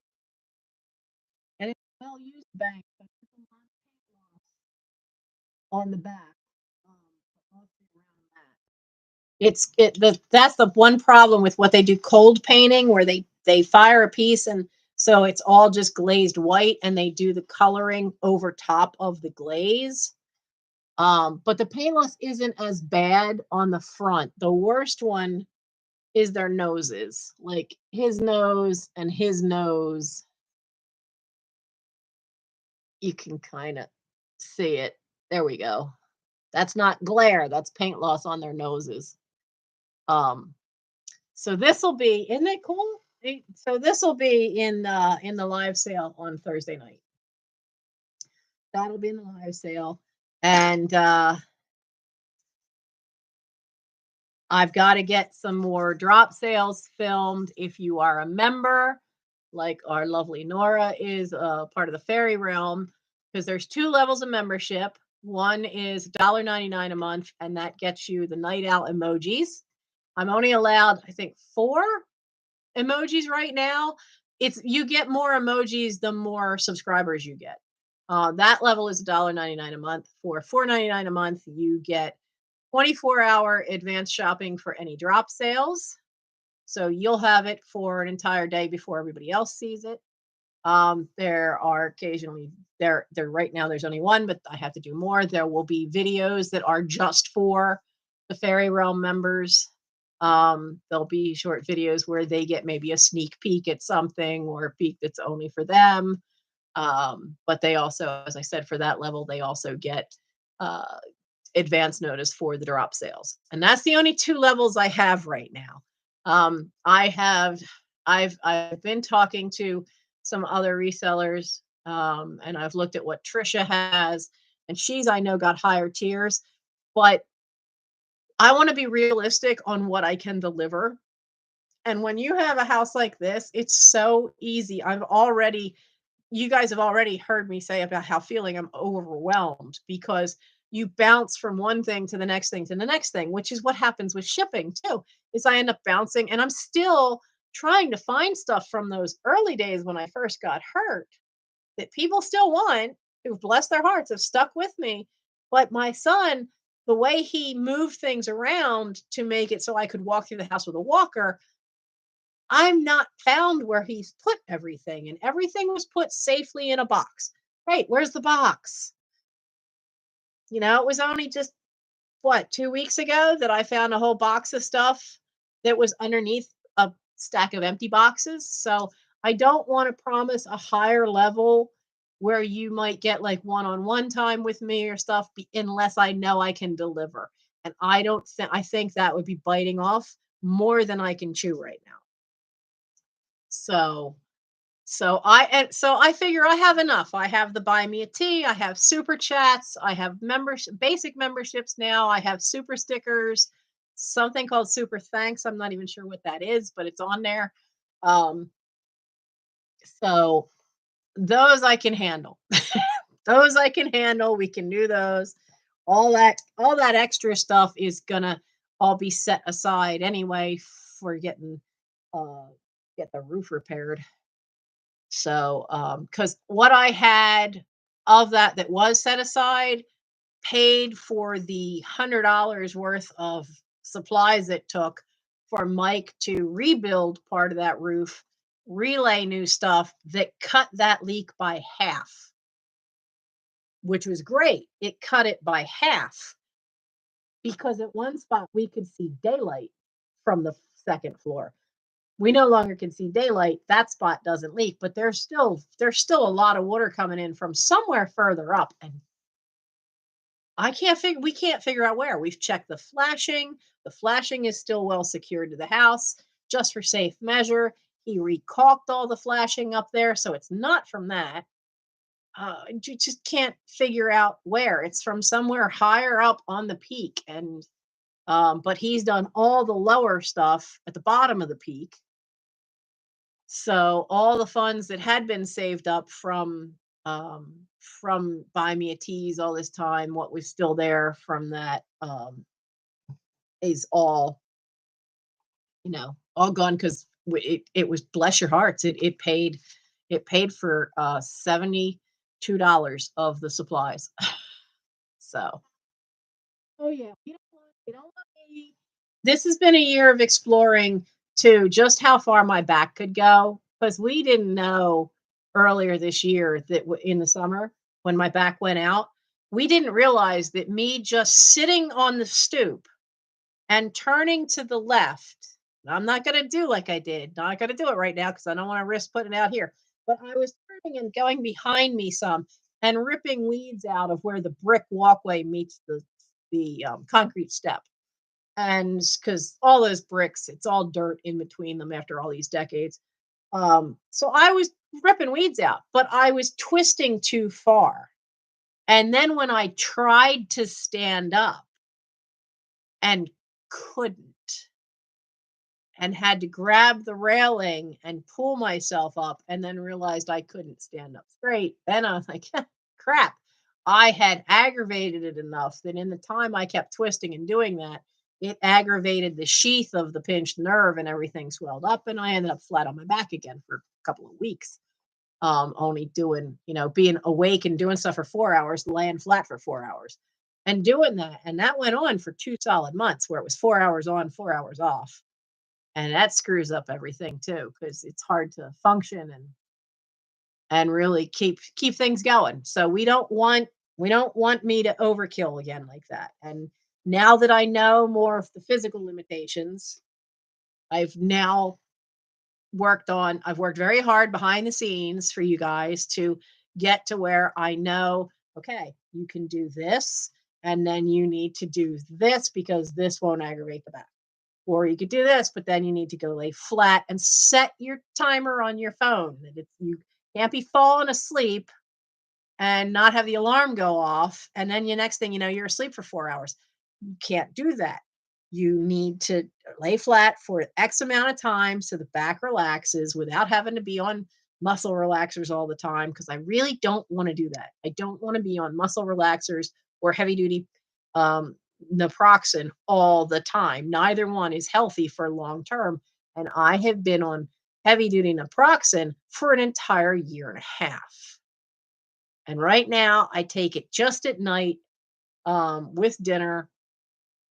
And we don't want to go back to me having to take it twice a day and having to take 500 milligrams of it each time. We want it to be that lower dose because that stuff can mess up your kidneys and your liver over time. We want to avoid that. I'm 57. I want to see 87. So time I start taking real seriously taking care of things. So, and I haven't had my walk in 2 days because it was raining yesterday, and today was just I was afraid to leave the house and leave these two alone. So I haven't had a walk in 2 days. And my walks are short right now, but they're happening. So that's a good thing. Any moving you can do, it's a good thing. I made sure I'm back on track. That in the morning I get up and I carefully do my stretches, my leg lifts, to make sure the hips are moving like they should be and the stiffness is out of them. I'm back on track to doing that every day. That's a good thing. And it's hard. And I know we all have those intent where, oh, I really should exercise or I really should drink another little more water today. Pick one in a morning. Pick one. Okay, today's the day I'm going to pay attention to how much water I drink and make sure I get some extra water in, especially over the winter because people don't think they need water because they're not hot, but you do. You do still need that water intake. Make that the thing you do today. Okay, so you don't get a walk that day, but you drank water instead. Or okay, today's the day I'm going to make a salad for lunch instead of something else. Pick one. If that's what you can manage in the day, then manage it. Do it. If it's just one, it doesn't matter. Let it be just the one, and that's okay. Don't beat yourself up over not getting to all of it and not doing it every single day. Because sometimes in our lives, that's all we can manage is just one, and that's a good thing. Yeah, see, I was physical therapy and then I was doing it all through the day and I was doing pretty good until we got to spring and then I started slacking off. That wasn't great. Um and then by early summer was when I re-screwed up the nerve. And so yeah, buying supplements is expensive. It's expensive. And I'm thankful that I at least have a small amount of food stamps for me, uh, because I like salads and I like some things to put in the salads. And, getting olives is expensive. Getting mushrooms can be expensive. salad stuff, just stuff in general for salads can be expensive. So before the food stamps, I didn't really have the money to buy those supplies on a regular basis. So now I can. It goes pretty far when your biggest thing is the meat. The meat is yeah, and I don't tend to buy a lot of organics, but um I at least have the fun of near us is Linvilla Orchards, and they take food stamps. So it's a firm. It's not a firm. It's a farm. And they have stuff that they've grown in their own greenhouses. And so when you're getting a carrot, you're getting a carrot that probably was picked only a day or two ago. It's that fresh, and you don't get that in the supermarkets. And they take the food stamp cards. So that's great. Um, Now without the car, I won't be out there anytime soon, but I've got enough stuff in the freezer because they cut prices sometimes at the end of the summer when they get a bunch of stuff that had been grown out in the fields all in at once. They'll have sales. So I stocked up. So I've got green beans in the freezer. I've got fresh carrots in the freezer that I had cut and processed and blanched and then froze. And so, yeah, yeah. I mean, a lot of people don't realize a lot of our vegetables are grown all across the south part of the country and out in the west, and then they're trucked or trained back this way. Um, so we don't eat seasonally anymore, which is something that really affected the north and the east a lot. And we don't do that anymore. You look at the old cookbooks, you can sometimes find cookbooks from like the 30s and the 40s, and they actually are set up by the season because what's in them is different because of what was available, because stuff wasn't trucked around as much. So it can get expensive, like trying to get strawberries this time of year. That are not any kind of berry. They're not cheap. They're being trucked from the warmer parts of the country. So it does add up. And on the East Coast, as you get further into the winter, the more fresh produce is being trucked across country, the higher the price it is on the East Coast for fresh vegetables. So, but let's see how many 19 are still here. And we've gone almost 2 hours, which I always think, oh, this will be a quick 1 hour. I'll tell everybody what's going on. And then we end up chatting for 2 hours. So I am gonna go watch for my Christmas stuff and this little guy. Um and they'll be in the yeah, it's not always easy to get to the farmers market. There's a farmers market near me, but it's down in Delaware. I have to actually go down. I don't know of any other than there's two farms, Indian Orchards and Linvilla Orchards that are near me. In spite of how urbanized everything is around me, they have held on. Those two places have held on all these years so that they are the only orchards still around, where their growing orchards and their farmland is right there. There's another place a little further out called Wolf's Orchard, but that no longer is the orchard. I don't know where their farmland is. That's just the place they sell it from. I have no idea. Their orchards aren't actually around them anymore. So the other two are it's nice because the farm's right there. If you want, they have it set up so like berry picking and you can go pick your own, which reduces the cost. Lord knows I remember having to do that a lot as a kid. So because as a kid, oh God, used to get so sunburned. Mom would take us, and she used to do it with the older ones too. But when it was just Michael and not Michael, when it was just Roy and Gary and I, because we're the younger three, um, she would take us and we would go pick corn, and you'd fill the back of her station wagon with corn that you'd pick yourself, or peaches, which I didn't even like, or she'd get grapes, which that one was one that you weren't allowed to pick yourself. I remember picking raspberries, blueberries. Yeah, I hated it because I burned so easily. My Boy Scouts joke around saying that I could burn in the moonlight because my skin is so fair, and I don't think they're wrong. So you're doing some coffee buying. Happy well, happy holidays to you too, Jen.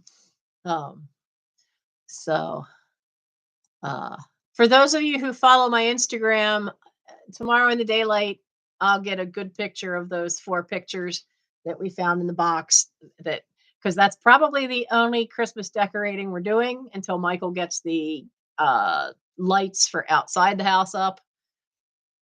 Because with the kittens, we're just not going to risk it. I'm not putting out my vintage plastic, my trash-tastic plastic.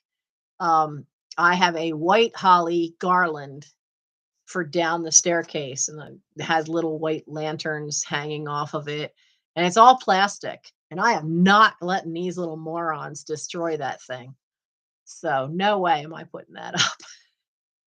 So the outside lights, and I have to find the wreath for the front door, um, and and the pictures on the wall in the hallway are probably all the Christmas decorating we are doing. So, and I'll get a picture of those little frost fairies images that I hung on the wall. We'll get them up, and I have to start a box because I've just one of the things I had to take down. I had to take down 4 graduation pictures that my mom and dad had on that wall, to make room for these 4 pictures. And I realized I was like, Mike's not going to keep all these pictures. So I realized I was like, I'm going to start a box for siblings, because I found letters from in the cedar chest. I found letters from my sister from when she was in Girl Scouts at summer camp. And I'm going to take them, and I'm going to take her graduation picture, and I'm going to put them in the box. And I found a photo that I want to get copies of because I don't want to give up the original. I found a picture of my older 3 siblings when they were little kids with Santa. The Santa is our grandfather. So I want to get copies of that made, and I'll give the siblings the copies, but I want to add that picture to my collection of pictures, and I'll use it as a Christmas decoration because I just think it's so sweet. And it's even sweeter knowing it's them. So I will be keeping the original, but I'm going to get those 2 made copies of. But I thought, as I find things, it's I need to put stuff together. Otherwise, I'll put it somewhere safe or I'll put it away again. Well, what's the help of that in getting the house emptied? It's not. So even if it's just a shoebox, well, it's got to be a little bigger than that because it's got to hold this 8x10 graduation picture for my sister anyway. Even if it's just a little tiny box, I need to start filling it with the little mementos and stuff. My one brother does want my dad's war medal, so that's got to go to him. This picture of Santa, he's one of the kids in that picture. So I got to get a copy of that done, and that'll be for him. And just start filling. And I found some other things that were from pictures from when he was a Cub Scout, and there's a picture of him in uniform. Well, his kids might like that, and he's got grandsons. His first grandson is 2 years younger than Michael. So he's 26 now. So they might enjoy seeing these things of their grandfather as a little kid. So it's time to start breaking the stuff down and getting it all sent out to other parts of the family where it might matter more. So it's time that as I find them, get that stuff out and pass it on along. Even if it's just a shoebox at a time, it's a shoebox. I can go, hey, you know what? Hey, I have this for you here. Take it. So it's just like having a box in the hallway. And I used to have a box in the hallway for books that I had read. And then when it was full, I'd donate it to whatever library sale was coming up closest to that time that the box was full. It's about it's about having a plan where stuff, even if it's just a small amount of stuff, where stuff gets out of here. So it's a little at a time. I mean, after all, this week I also got a bag of stuff out of here and dropped it off at Green Drop. So that got donated. Wherever it goes, I don't know which which group it'll go to. Green Drop is a thing where they take stuff for several different organizations. But that's another good thing. Stuff was out the door. Stuff was out of here this weekend. So, because I did that Friday before all the chaos, or Thursday morning. I did the Thursday morning. So, hi, Marianne. Oh, you're just getting ready for work? Yeah, we've had a nice little chat about all the fun and the chaos that's been here, and me having to play mediator between my brother and my nephew. Um, but well, my nephew, son, whatever I'm going to call him at this moment. But nobody's hurt. That's a good thing. Going to have car issues for a while. We'll all know more tomorrow. We'll all know more on Monday, because then we'll hear probably from the insurance agent. And yeah, rewatch while you're at work. You'll get the whole rundown. We only had one little brief kitten sighting. Nobody came and crawled into my lap, which is surprising because they usually do. But this is also kind of nap time. They usually start waking up around 10:30. By midnight, they have the zoomies. Usually, some nights it's not till 3 a.m. I cheat. I cheat on Thursdays, because on Thursdays, they get an extra can of wet food because the budget's so tight. And I check with the vet. It's not great, but it is okay that they get one can of wet food split between the 5 of them in the mornings. So that's basically about 2.5 tablespoons full of wet food per cat. But the budget's that tight, especially now that I don't. Luckily, I had just bought. One of the reasons Mike and I went to the store is I spent my last $20 getting more cat food, because I don't know when, until we get this car thing settled. I don't know when I'll have another car to go to the grocery store. So we picked up just what I absolutely needed to have. And I took my last 20 and got I got the special food for the doctor. I got a box of her special food because she is older. And then I got 2 packs of the 4 packs of cans of 9 Lives for the kittens. So hopefully that'll keep us going for a little while till we get the car settled and how I'm going to get around. But yeah, I mean, a file folder would keep them flat. They, for their brand, they eat 9 Lives canned, and they eat Friskies. I've tried some cheaper brands, but it makes Arwin. I've stuck with that because Arwin and the doctor, both the cheaper brands, make them sick. Like, they'll put it back up. So I've just stuck with those 2 brands for the cats. The doctor does. She has been getting Fancy Feast lately because we're trying to get her to be nicer to the kittens. And also the doctor from Stress has not. Oh, I always get pate. One, I think you get more value for your money for the pate, but the chunky, I tend to find half the chunky ends up on my floor. They're messy eaters. But yeah, I do the pate. Some of I don't think it's on the description for this. I do have an Amazon wish list, and there are some videos about the kittens where it's in the description, is the wish list. And I have been blessed. Some of you have helped me out, and I do greatly appreciate it, because it was never the intent when I rescued these 5 and their mother to still have them. That was absolutely not the intent. Forgotten Cats couldn't take them. The local charity, they were so filled with kittens this year. They had to stop intake when I first got these little ones. They had 602 cats in their system. they still, because there were kittens being born all the way up into August, they still are overloaded. They're only taking cases where the person absolutely cannot, like, basically, if the kittens are off the street. And here the kittens are not off the street. They are in a home. So they still have not been able to take the kittens. Um, I did find out that Gary bought the last big bag of dry food. And so we got I think it's a 20-pound bag of dry food. And it's Meow Mix, which I've not bought one of their big bags before. I was kind of disappointed. As we're down to there's like about this much in the bottom of the bag. And I realized this morning, looking in their bowl, that there's an awful lot of the little grit powder.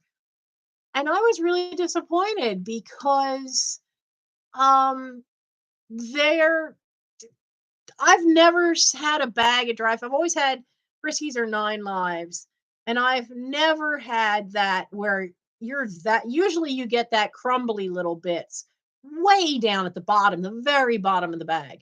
And I've still got a good 8 inches worth of not litter, of dry food in this thing. And I'm finding an entire layer in the bottom of their food dishes that's the dry crumbles. And I put my hand in the bag and I just scooped up in my own hand. And it's all through all of it. They're just crumbling apart. And so I figure, well, when we get down to just powder, I'll mix it in with their dry food and just feed it to them that way.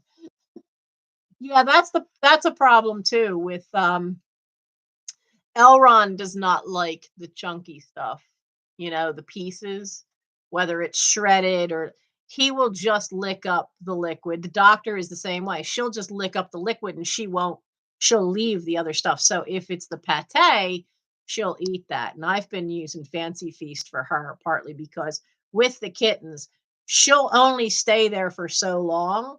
So she's been eating just little bits. She won't even eat a whole can of Fancy Feast. But at least with Fancy Feast, I've gotten her to where she'll actually come and eat when the kittens eat. So we've been using it to help socialize her with the kittens because she's not been happy they're still here. But we've made remarkable progress with her now that she's getting what to her is treat food. So she now eats with them. Her bowl is over here, and those 5 are over here. So there's at least, what's that? Not quite 3 feet in between them, but she's in the room. This is progress. She now comes into Michael's room. If we're all in there and I'm on Michael's little couch and Michael's sitting on the bed or at his desk and we're watching something and the kittens are in the room, the doctor will now come in and sit on the arm of the couch and let me pet her. And she's not growling and hissing anymore. She just sits there and lets me pet her. Now, if one gets too close, she starts making little noises, but we're not having the fighting and the swatting. Now, she's never hurt any of them. She's never bit anybody. She's never clawed them. She's swatted at them, but she's never clawed them. But she's come so far to not have the hissing and not have the smacking them in the head. Usually she then does that and runs and hides. So for her to come out like this has been great. And it's only since we've really pushed it by me spending the extra to get those Fancy Feast cans and having that be her food, because she'll come and eat half a can and then she'll come back later when they're not around and I'll give her the other half. And then she's very happy with that and she's happier. And that's the whole point. I mean, this was her house first. And I never thought they're 7 months old, going on the 8 months soon. Never thought we'd still have them. And she's definitely not happy sharing me. So that was my bribe. Fancy Feast for the doctor is her bribe. So, but yeah, so we're coming up on almost 10 o'clock. So I'm gonna go. I haven't had, because my schedule's all out of kilter. I haven't had dinner yet. I turned the crock pot on so the turkey chili is was heating up while we were talking. So I'll go have a bowl of that and take my naproxen, and then I will, since it's only 10, I never get seem to get to bed before midnight. So I will see how much more I can get packed, because now at this point now I don't have any more invoices out. This was paid. That was the last one I was waiting for. And just keep working on all this stuff and get stuff packed up for the next 2 hours. And then I'll hit the hay and start tomorrow all over again with take that car down the street, see if I can get my license plate back from the car that I scrapped. Whoops. And keep going, because that's what you do, right? When the chaos hits, you deal with it, you do what you can. The hardest part is to stay calm in the center of all that whirlwind, and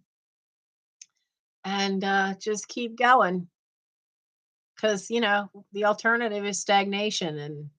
And when Mike moved out to finish school, I had plenty of stagnation because the depression and the grief, and that's when it all finally hit me. So I can't say that I am blameless for the state of this house. I am not.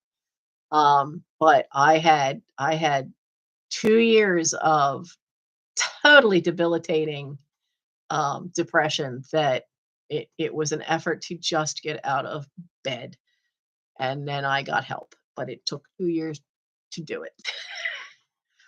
And so I can't say, and that was just the start of that path to get better. So it's like I'm not blameless, but I don't want to ever be where I stagnate again like that. Never ever. No more deferred decisions. So yeah, it's calm in a whirlwind. It's not easy. The first thing you got to learn is to just not let the adrenaline that you immediately want to have that fight or flight, to just recognize it for what it is, that it's just an adrenaline rush, and just go, no, no, no, wait a minute. Okay, just let this run it through. Because the minute you recognize it, and then you can just kind of go and take a breath, and you relax. And the first person that told me that, I thought they were out of their minds. But after having learned how to do that, and you learn by doing it, you don't always succeed, but it gets easier over time, that you just go, okay, just let the adrenaline run through my system, and no, it takes about 15 minutes before it'll calm down. But the tenser you are, the more adrenaline, and you won't be able to stay calm in that whirlwind. And it's a learned skill. I thought this person was nuts, but they aren't. And I'm proof. It is definitely a learned skill. Not easily learned, but it is a learned skill. So I'm trying to take care of myself. You guys try to take care of yourselves. I will. Oh, you could always send me a kitty package. I actually tweaked my about section on my channel, because several people had asked me, how do we find your address to send something to the kitties? And I thought it was on there, but what was on there was my email. So I tweaked the description so that my address is actually on there if you want to send me anything by snail mail. If you want to send a kitty package to them, or you know, dark chocolate to me, Twinings tea. No, I was joking around about that. Dark chocolate. No, I need to stop. I'm joking. I am actually joking about me, but yeah. So that is on there now, because that had come up recently. That only like what, 2 weeks ago, I think that had come up, and then I finally remembered to fix it, and so it's on there now. So I will see you guys. If not before, I will see you. And I don't expect there to be a before. I know sometimes I say, hey, I'm going to try to get this. And no, I'm not trying. I am not going to say I'm trying to get anything done, except be ready for Thursday night's live sale at 11 p.m. because there's too much going on around me where I may end up having to mediate. So I'm not going to count on me doing anything other than packing stuff up and invoicing and getting ready for Thursday night, because there's just too much potential for more chaos right now. So, um, so I just focus on those two for my part and nothing else, and deal with whatever I have to with those two and the car situation and the dryer and all that fun stuff. So I will see the rest of you 11 p.m. Eastern time Thursday night on this channel. It'll be my live sale. It'll be my Christmas live sale, the only one I'm having with any Christmas stuff. I haven't even checked that tub. I don't know what's in there. I don't know how modern anything is or how vintage. I've no idea. Occasionally, as I found stuff over the summer, I would tuck it in there. I haven't looked at it since. So I will figure it out and see you all with it on Thursday night. That'll be my Christmas sale. Whatever I have, I have. Okay. So I'll see you then. Have a good night. Have a great week. Stay safe. Between the rains, there's a lot of areas where wet leaves are still down, which is part of why this ended up where he slid into the side and damaged the car. Um, and in other places, they're getting snow. So, go slow. Don't brake super hard, super fast. That could cause your car to spin. Stay safe, stay well, and I'll see you Thursday night. Bye.